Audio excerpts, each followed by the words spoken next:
Press play on the Inside Sales Show. Powered by the Sales IQ Network. My name is Darryl Preamble. I'm your host, and you, my friend, you and I, we're going on a journey every single week talking to the industry's most accomplished sales legends as they share with us their tips, their tricks, their techniques, and their tactics to become sales rock stars. You simply need to do what they're doing, and you will achieve similar nirvana. If you like to laugh, you like to be entertained, if you like to go off on tangents and tell stories, you're going to love what you're going to hear next. Sit back, relax, it's going to get real.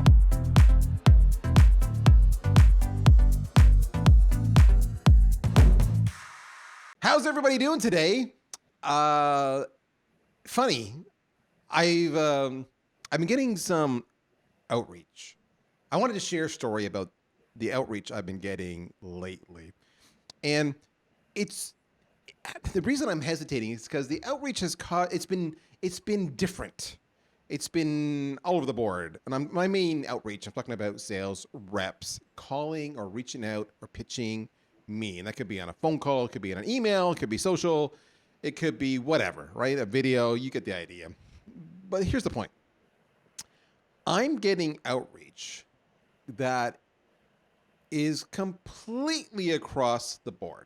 I'll have some reps who will come to me and not tell me anything about what they do. And they'll tell me in their verbiage about their product, their whiz-bang product that does A, B, and C. And then, of course, there's a call to action to meet or download or watch a cool video demo. And I'm left wondering, why do I care? I don't know you from Adam. And everything you're talking about is a feature pitch. So you're kind of forcing me to take those features and say, do I think any of those features that person's mentioned can help my process issues or my problems or my pain points?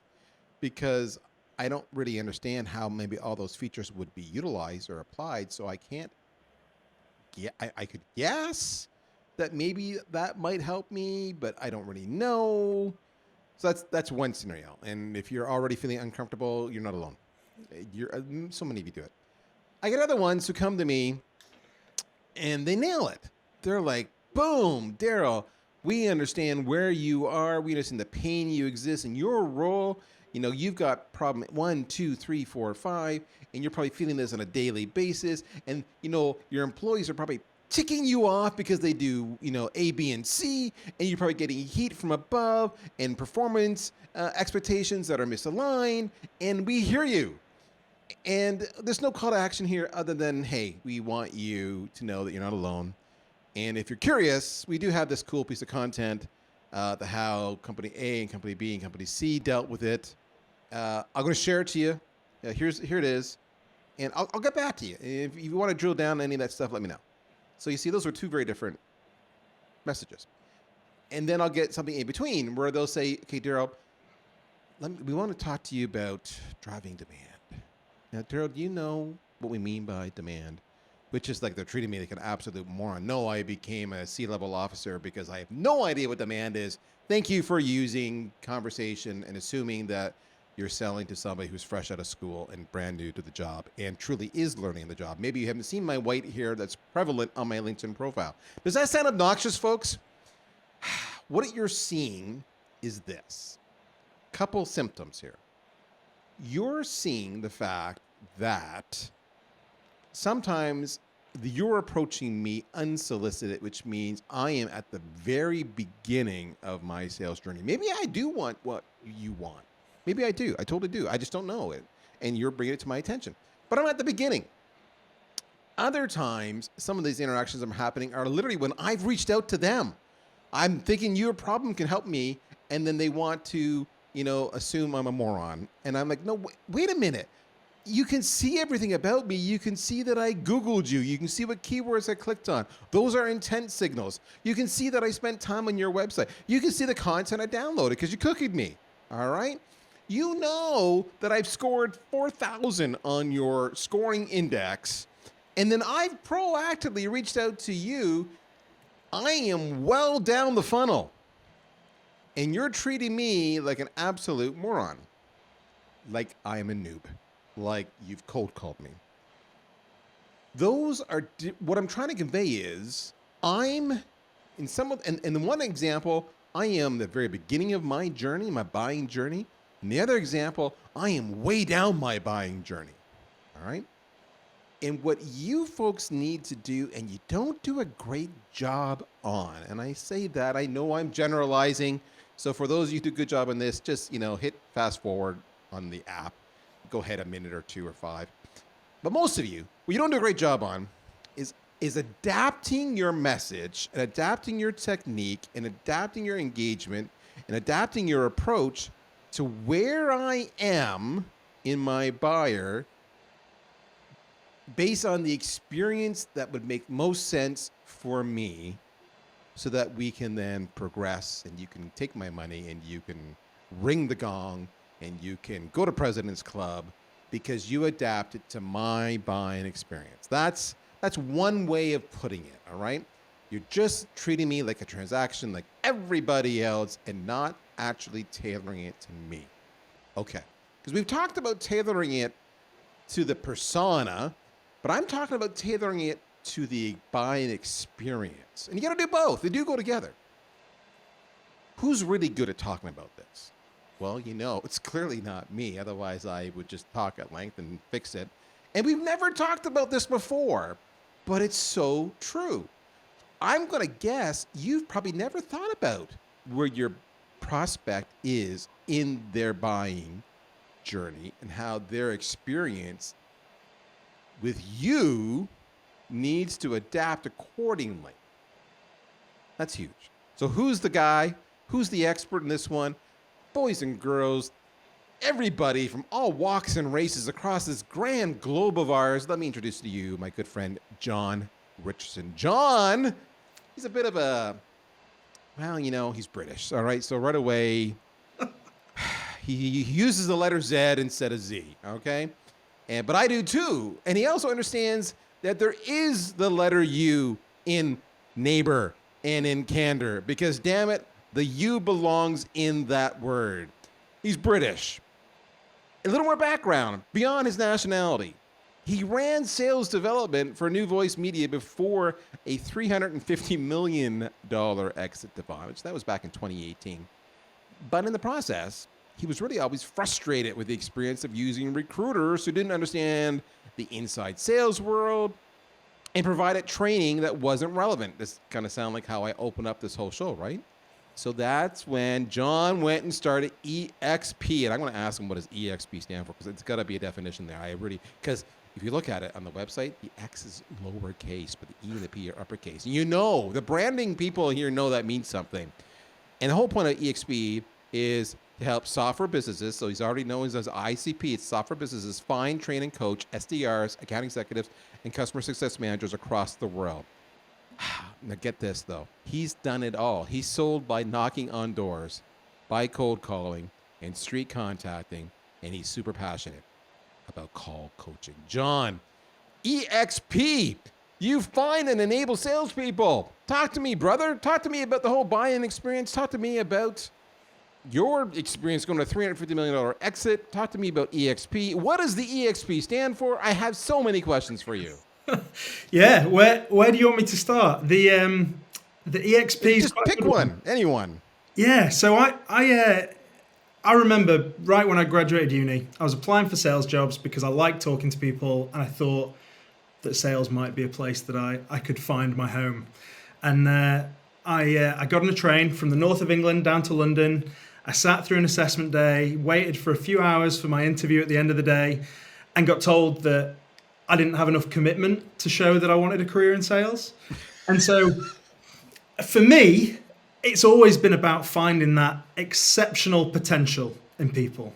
And so the EXP is that exceptional potential that we help find on the recruitment side and uncover and help to nurture and grow on the training and coaching side.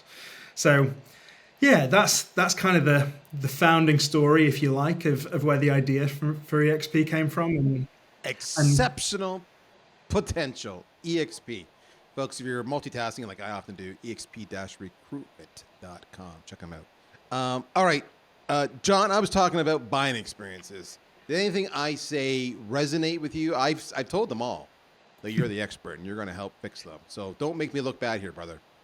Absolutely. Well, it's just so important to understand that whether people know it or not, they're always in a buying journey. Most of them will end up without making a purchase. But that journey starts with that recognition that there's a problem that needs to be investigated. And sometimes for our prospects, that happens when something happens, right? They have a conversation like you shared, right? Your team does something, someone in your team makes a mistake or isn't able to achieve something that you've set as an expectation for them. And you're frustrated. You're complaining about it when you're talking to your partner. You're complaining about it to your peers. And this cloud is starting to brew in your mind that there's a problem that you need to investigate. Or alternatively, sometimes you might not start to even think about it, but you know you're going through those frustrations and those problems day in, day out. And it's when you get a question asked of you that suddenly the penny drops. And you're like, why have I not thought about this before? Why have I not been looking for a solution to this problem? And that oh shiz experience is something that we go through when we're buying as consumers, right? We recognize that there's something that we need to spend time investigating. I remember at the start of the pandemic, sitting at my work from home desk that I hadn't used so much prior to needing to, and starting to feel discomfort in my back because it was a children's desk and a kitchen table chair just wasn't set up for working from home, wasn't set up for me to spend 8 hours a day or more at. And so this cloud started to grow, this feeling started to grow that I needed to look at some options. And without understanding that experience, and that for our inbound leads, we have to treat them as if they may have had that experience and to work out when they had experienced that experience and how they're experiencing that. And then for outbound reps to be trying to craft that experience, we're on a one-way street to creating some of those experiences for our prospects that you felt, that frustration that you're receiving terrible leads or terrible outreach. Yeah, so moving on from that, once someone's had that oh shiz experience, they need to decide to do something about it and make a commitment to act. That doesn't mean that they've decided what they're going to do and what that solution is, but it's that realization that this problem is significant enough that I need to take action to change it, because letting the status quo stay the same is not going to help me and it's not going to be enough, and that I can't deal with that pain in a way without changing something. And then the final experience is deciding who you're going to do it with and what you're going to do to solve that problem. Okay, so what does this mean for us as a sales professional, knowing that our buyer is coming in at different places in their oh shiz journey? Yeah, I think it depends on what our role is, right? If we're an outbound rep, everything we do has to be about crafting that experience for our prospects. It's true that sometimes we can go in head on and expect that people are committing already to investigate solving that problem. Questions like, are you looking for a solution to this problem? Or are you looking for ways to improve your sales team? Or when we give these positive head-on questions, we run the risk of our prospect saying, no, I'm not actively looking for that solution. So we've got to start earlier as an outbound rep. We've got to ask some of those experiential questions. Are you frustrated with your reps not doing what you expect them to do? Are you ever concerned or uncomfortable about X situation in your organization? To try and provoke and uncover some of those feelings that our prospect might have had and some of those emotions that they may have had that they've not brought to front of mind yet, they've not decided to act on yet, but that they're thinking about. For our inbound leads, it's about recognizing that they may or may not have had that experience yet. And so our questions have to be driven to understand where someone's at in that process. So asking questions like, what do you want our solution to do for you is fine, but that doesn't work when our prospect hasn't had that oh shiz experience. We need to understand what their experience was that led them to be in our path? What is it that they're going through on a day-to-day basis that's causing them enough frustration to end up on our website? So what I'm hearing you say, in a nutshell, whether we're handling an inbound lead coming to us that we're trying to qualify and determine next steps, or we're actively prospecting outbound activity, or, people maybe who've not reached out to us, is that when we get them on a call, or maybe it's an email exchange, who knows, but regardless, when we're in a dialogue with them, before we go into our song and dance, where we're either pitching what we do, or we're doing a qualification, there's kind of a preamble that many of us miss, which is doing some initial poking, prodding, asking questions to see, are they on a journey?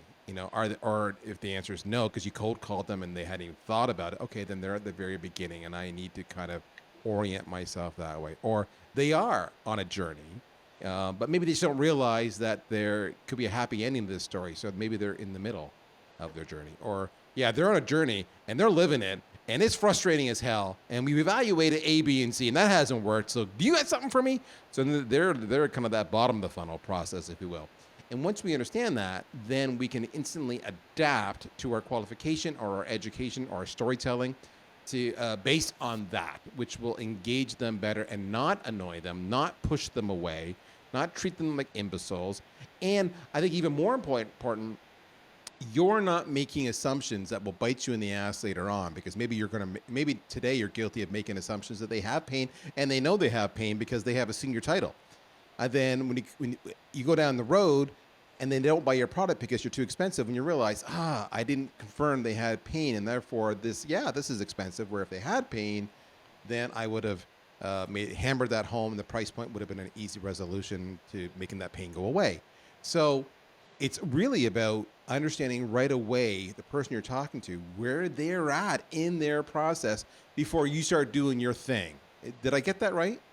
Yeah, absolutely. And I think the key is that our prospects will tell us if we let them, if we ask questions that invite them to tell us. So if you imagine that you get a cold call, Darryl, and you're pitched a product, you don't have time to process that. You don't have the energy to process that. And so you're gonna reject that out of hand. But if I come in and ask you about experiences that I know that CMOs of fast-growing software businesses have, and ask you about things that you're uncomfortable about as you think about the future, and things that are causing you frustration about what the future looks like and what your current team looks like and what your potential processes look like, you're going to tell me if you're already in a buying journey. You're going to say, yeah, I've been really frustrated about that for a long time, and I'm actually looking at vendors to help me solve that problem. What have you got? So straight away, I'm going to know that you've had that oh shiz experience, and actually you've already committed to do something about it because you're investigating options. However, if you haven't had that second experience yet, you're going to say, yes, I sometimes am frustrated with my current team. Why do you ask? Which tells me that you haven't had experience 2 yet, but you're ready to have that gap widened and that frustration explored, and that there might be something for us to spend some more time on later. So this is interesting. So would you, I'm all about process or process, depending where you are in the world. So the question I have for you is this. Is it, I like we talked about, I use the example of somebody who's at the very, very beginning of their buying experience, somebody who's kind of in the middle. The example, they know one, but not two, was the example you were referencing. Or they're well down the pipeline and they're evaluating and they're anxious and they're hungry to fix this damn problem. Mm-hmm. In my mind, that's kind of top of funnel, middle of funnel, bottom of funnel as far as where they are on their journey. And I know I'm generalizing, and maybe that's a bad analogy, but it helps me orient myself about the questions I start asking, the techniques I start using, the content I start sharing in the process. Am I getting that right? And what is I shared my frustration. What's the consequences of us not doing that. And you made reference to it a little bit, like if I'm guessing the consequences, we're going to scare them away when they might have been a viable prospect. They just needed a little more work. I don't know. You tell me. Yeah, absolutely. I think, especially with outbound, right? You've got to assume that if someone is not on your website, they haven't recognized that they need to solve the problem that you can solve. Now, obviously, depending on the size of your organization and the marketing clout that you have as an organization, that's going to vary a lot whether someone could even find your website. But if they're not actively searching for what you do, then they haven't had that realization yet. So if you come in with content that tells them about your product, about what your product does, about the features of your product, about even case studies about how great your product is and references about how wonderful your product is, unless that is so square on the nose, all you're going to do is be shouting into the wind. Because you've got to help get them over the precipice of, yes, there's something going on in the back of my mind, but actually I need to spend time thinking about this.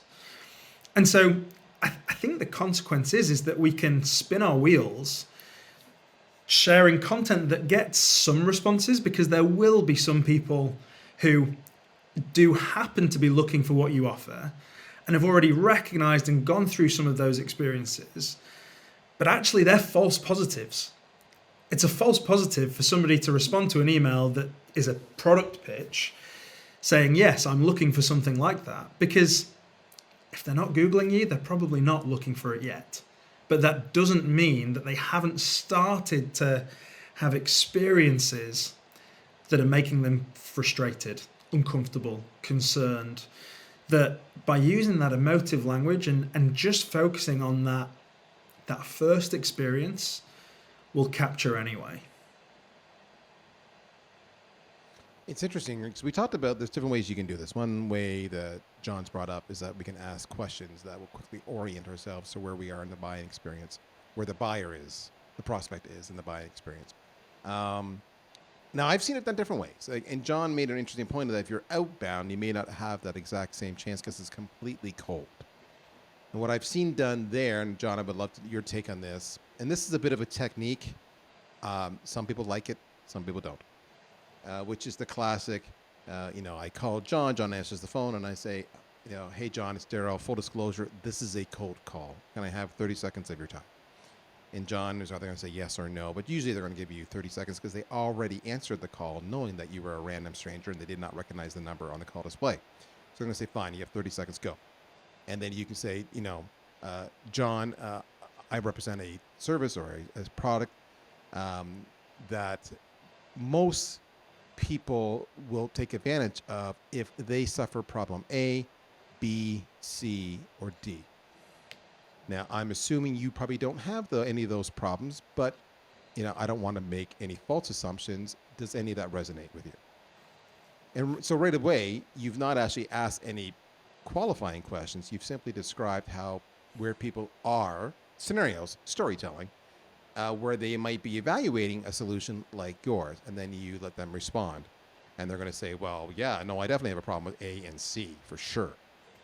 Now you can start orienting at that point in time with questions. They just gave you permission, or you can stop, because I used the 30-second example. You can say, well, that was my 30 seconds. Do you mind if I indulge you a little more to explore A and C, or is that it's just not on your radar at all right now? So again, yes, sure, you have 2 more minutes. Go. Now you can start asking them, are they questions that would denote if they're early in their experience, midway, or they're way down the pipeline and you're just sneaking in under the wire, and then you can adapt accordingly. What I like about that, John, as the buyer, I feel like you're not wasting my time. You, the sales professional, I like you. I feel like you get me. I feel like you're respecting me. And right away, you go to the top of my list on the solutions I'm looking at, because I feel like I can do business with you. That sounds stupid, but if your solution, there's a lot of commodities in our offering, in our world, folks. A and B and C all kind of do the exact same thing. The price is all kind of similar. So what's the differentiator? If you're selling a product that is a commodity, I'll use John as an example. John is not the only sales trainer in the world. So what makes John stand out? If I like John because he's shown me that respect of my time and my title and where I am in my journey and my experience, I got time for John. And all things being equal, I'm going to give the business to John.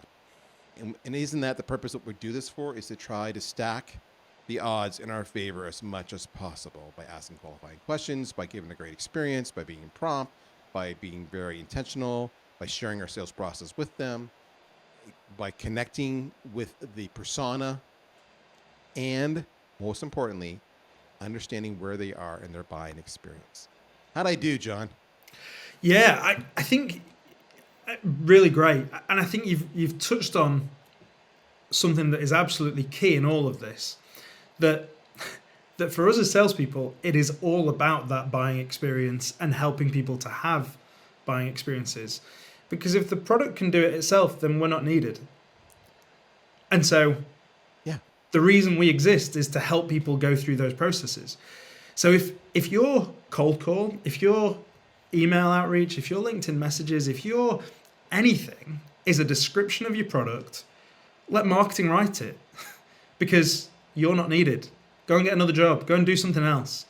Your job is to understand what your personas are likely to be experiencing and to help them move from, I'm not looking at solving a problem because I don't know if I have a problem, to actually, yeah, I think I have got this problem. I need to validate that I've got this problem. To, I have this problem and I need to solve it. What are my options? To, actually, this is the option that I'd like to take. And it's the questions we ask. It's the way that we make them think and feel through that process that earns us our commission checks, that earns our place in the team and protects us against technologies that kill salespeople. Because that's what it takes, right? It takes helping somebody to have that experience that makes them want to do something and provokes them to have those experiences, rather than that product looks cool, I'll pick it, which is fine. And there's a place for that, but we're salespeople. So we've got to do that intentionally. So if you're listening to John right now and you're thinking to yourself, yeah, that's cool, John, I get it. But, I already do that. Yeah, I hear you, but, I'm fine. I'm not going to change because what I'm doing works for me. I'm going to use a real world analogy, and I'm going to try to convince you otherwise. So, John, I would love your feedback on my analogy. I think we've all been through this, most of us, in this situation, which is we go to buy a car. All right.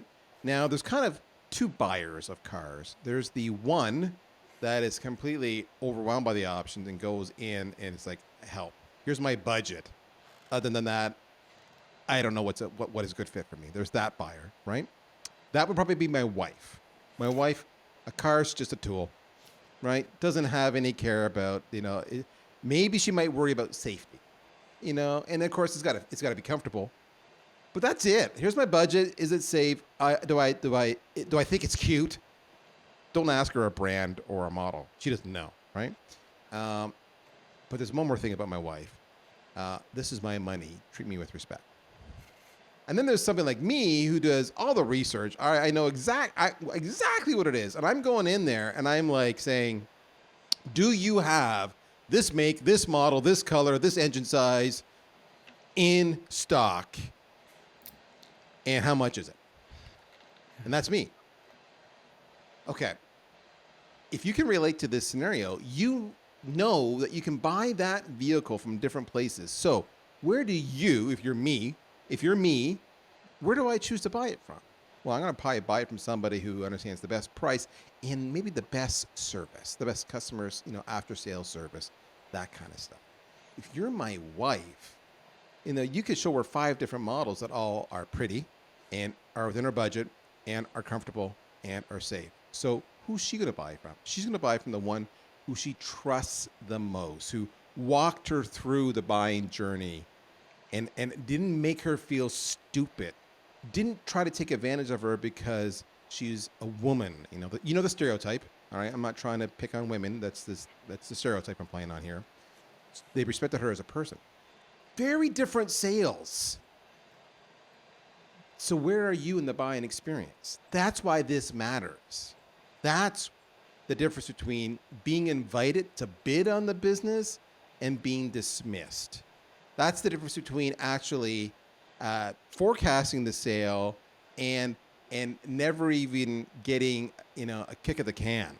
I'm telling you, that's how important understanding the buyer experience is. We've never talked about it, and it blows me away, and I felt like a moron, which is why I brought John here. John, what's the best way for my amazing posse of listeners to reach out to you? We've already given the website. We know that you have exceptional potential, exp-recruitment.com. What's the best way for them to get a hold of you to learn more about your services, which, of course, are sales recruitment, a hot topic these days, sales training, always great, and sales coaching, much like we talked about today. Where, my friend? Yeah, John Richardson on LinkedIn. Easiest way and a nice and easy name to search for. It is a nice and easy name, and I got it right. John, thank you so much. I had a lot of fun today. In the meantime, folks, if you like the show, the Inside Sales Show, do me two things. One, tell somebody about it. Get them hooked up. And two, tell them about John. John's pretty cool. John, thank you so much. Friends, we shall see you next week right here. Same bat chime, same bat channel. And if you don't know what I'm talking about with the word bat, you're just way too young. I'll talk to you guys later. Bye-bye.